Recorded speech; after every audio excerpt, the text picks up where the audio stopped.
అదేవిధంగా ఈరోజు 10th class వారికి ఈ కార్యక్రమాన్ని ఏర్పాటు చేసిన 9th విద్యార్థులకు మరియు ఈరోజు వేడుకలు తీసుకుంటున్నటువంటి 10th క్లాస్ విద్యార్థులకు అందరికీ కూడా శుభదినం అండ్ శుభాకాంక్షలు. ఫస్ట్ ఇక్కడ స్కూల్ యొక్క ముఖ్య ఉద్దేశం ఏంటి అంటే ప్రతి విద్యార్థిని వ్యక్తిగతంగా వారిని ఉన్నతులుగా చేయడమే ఉపాధ్యాయుల యొక్క ముఖ్య లక్ష్యంగా ఉంటుంది.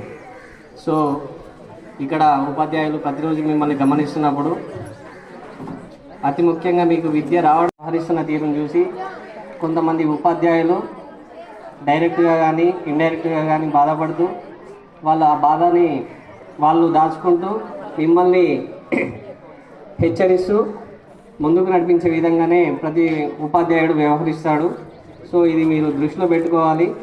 ఈరోజు యొక్క మీ యొక్క వ్యక్తిగత అభివృద్ధి మిమ్మల్ని రేపు ఉన్నత పదంలో నిలుపుతుంది కనుక ప్రతి ఒక్కరూ మంచి లక్షణాలను అలవర్చుకోవాలి.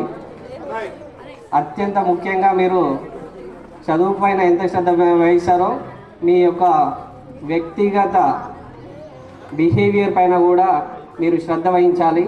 మనం మాట్లాడే ముందే జాగ్రత్తగా మాట్లాడాలి. మాటను మనం వెనుక్కు తీసుకోలేము ఒక్కసారి మాట్లాడిన తర్వాత. సో మీరు ఎప్పుడు కూడా మనం మాట్లాడేటప్పుడు పక్క వారిని హర్ట్ చేసే విధంగా ఏ ఒక్క చిన్న మాట మాట్లాడకుండా మీరు మీ యొక్క బిహేవియర్ని మలుచుకోవాలి.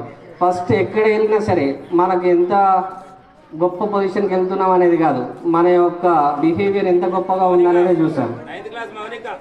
నేను గొప్ప పొజిషన్లో ఉండి ఏదో మేము చీప్గా మాట్లాడితే మీరు మాతో మాట్లాడతారా? మాట్లాడాలనిపిస్తుందా? లేదు.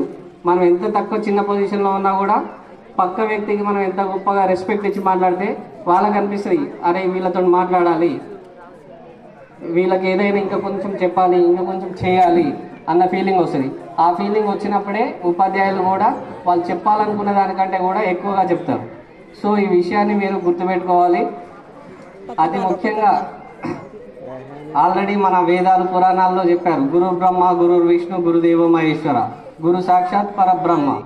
ఇంతకంటే గొప్ప నిర్వచనం గురువు మీకు చెప్పాల్సిన అవసరం లేదు. మీకు కనిపిస్తున్న ప్రత్యక్ష దైవమే గురువు. మీరు ఇది మర్చిపోయి ఎంతో హేళనగా మాట్లాడడం, క్లాస్ రూమ్లో ఉపాధ్యాయుడు ఉన్నా ఉపాధ్యాయురాలు ఉన్నా కూడా ఆ విషయాన్ని పట్టించుకోకుండా మాకెందుకులే అని మీరు వదిలేస్తే ఇప్పుడు మీరు జార విడిచే ఒక్కొక్క క్షణం మీ యొక్క పతనానికి కారణమవుతుంది. ఇది గుర్తుపెట్టుకోవాలి. ఈరోజు మీరు యూజ్ చేసుకున్న ఒక్కొక్క నిమిషం మిమ్మల్ని ఉన్నత శిఖరాలకు చేర్చుతుంది. ఇది కూడా గుర్తుపెట్టుకోవాలి. సో ప్రతి నిమిషం కూడా చాలా విలువైనది. మీరు వృధా చేసే ఒక్కొక్క నిమిషానికి మీరే బాధ్యత వహించాల్సి వస్తుంది కనుక మీరు చాలా జాగ్రత్తగా చదువుకోవాలి. అంతేకాదు మీరు ఉన్నత స్థానాలకు చేరి అప్పుడు మీరు ఎదురైన పక్షంలో మిమ్మల్ని చూసి మేము గర్వపడే విధంగా ఉండాలి, మీ తల్లిదండ్రులు గర్వపడే విధంగా ఉండాలి. మీ తల్లిదండ్రులు ఏ క్షణంలో ఒక్కసారి కూడా అనుకోవద్దు, ఎందుకురా మా పిల్లలు ఇలా చేశారు అన్న ఫీలింగ్ వాళ్ళకి తీసుకురావద్దని నేను కోరుకుంటూ, మీరు అదేవిధంగా మన పాఠశాలకి మన గ్రామానికి మీకు మంచి పేరు తెచ్చుకుంటారని ఆశిస్తూ and all the best for your 10th class examinations. Thank you.